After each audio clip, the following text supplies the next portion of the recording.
এই কিন্তু বলিস না, সেটা মেয়ে কিন্তু পেছনে আমার আমাকে বলিস না, নিতে যাবো ঝামেলা করে না মাথা যাবে।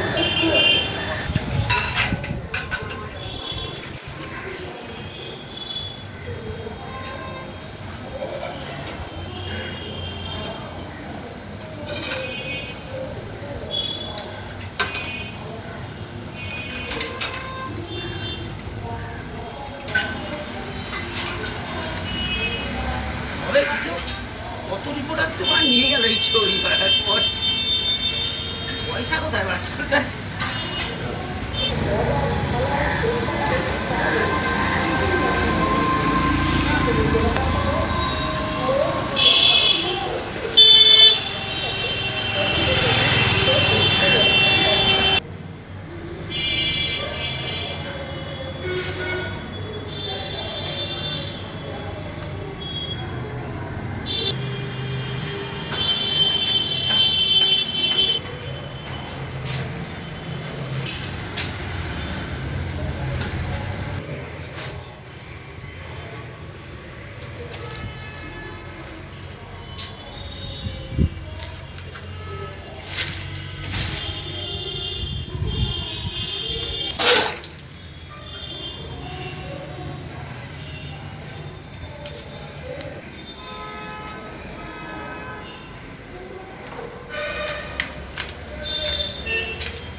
পশ্চিমবাংলায় কোনো প্রশাসন নেই এবং এরা উদাসীন। আমাদের এই যে উত্তরপাড়া থানার যে বিল্ডিংটা, এইটা বামফ্রন্ট আমলে নতুন করে তৈরি হয়েছিল, আর সেই সময় পেছনে সামনের দিকে যে কোয়ার্টারটা তৈরি হয়েছিল সে তো অনেক বছর হয়ে গেল। আমার যতটা মনে হচ্ছে বোধহয় এই 81-82 সাল হবে। তারপর এর ভিতরে একে তো মেনটেন করার দায়িত্ব হচ্ছে পিডব্লিউডির, হোম ডিপার্টমেন্টের হোম পুলিশ ডিপার্টমেন্টের ফান্ড, সেই ফান্ড অ্যালোটেড হয়, পিডব্লিউডি হচ্ছে তার ইমপ্লিমেন্টিং এজেন্সি।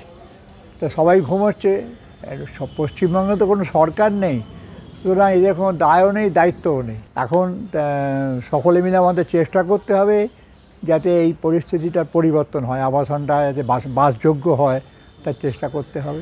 করতে বলার কিছু নেই, তাদের দায়িত্বের মধ্যেই পড়ে এটা। তাতে খালি আমি মনে করাতে চাই তারা যেন দায়িত্বটা ভালো করে পালন করেন। নীল সাদা রং তো আইওয়াস, আসল উন্নয়নটা তো হচ্ছে দৃষ্টিভঙ্গির ব্যাপার।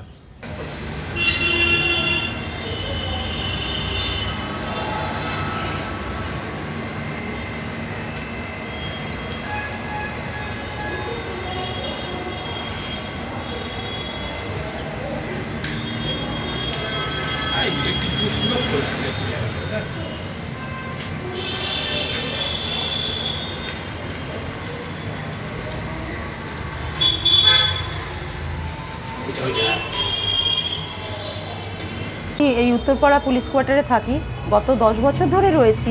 প্রত্যেকবার এসে দেখে যাচ্ছে কোয়ার্টার এই করব ওই করব, কিচ্ছু করছে না।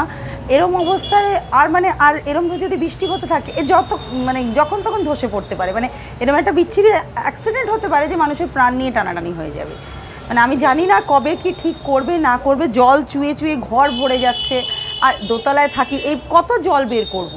একটা বাচ্চা নিয়ে একা থাকি, এবার পুলিশের ফ্যামিলি আমরা, এবার আমাদেরও যদি এইটুকুনো নিরাপত্তা না দেওয়া হয় এরপরে আমরা কোথায় যাব? এখন কি রাস্তায় বেরিয়ে বসতে হবে?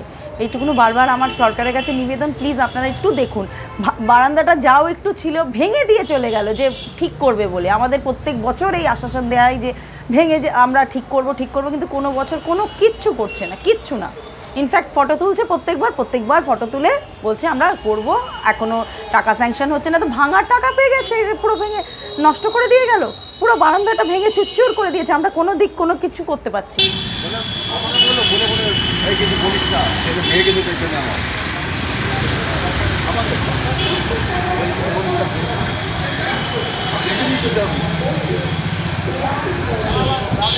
ঝামেলা করে না মাথা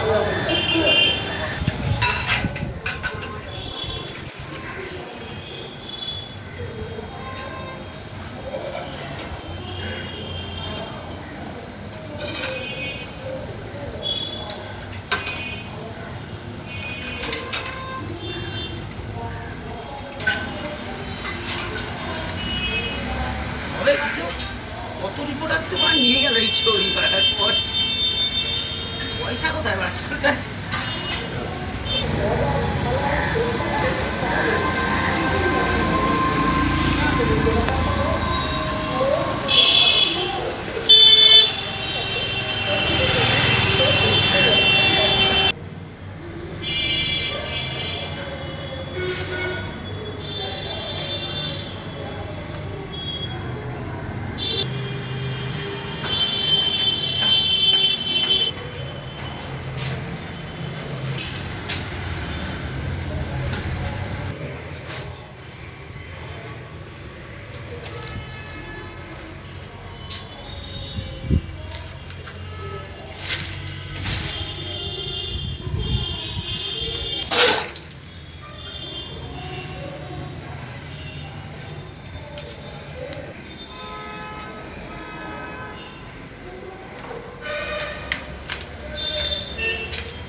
আমাকে বললো বলে বলে এই কিন্তু বলিস না, সেটা মেয়ে কিন্তু পেছনে আমার আমাকে বলিস না, দেখে নিতে যাবো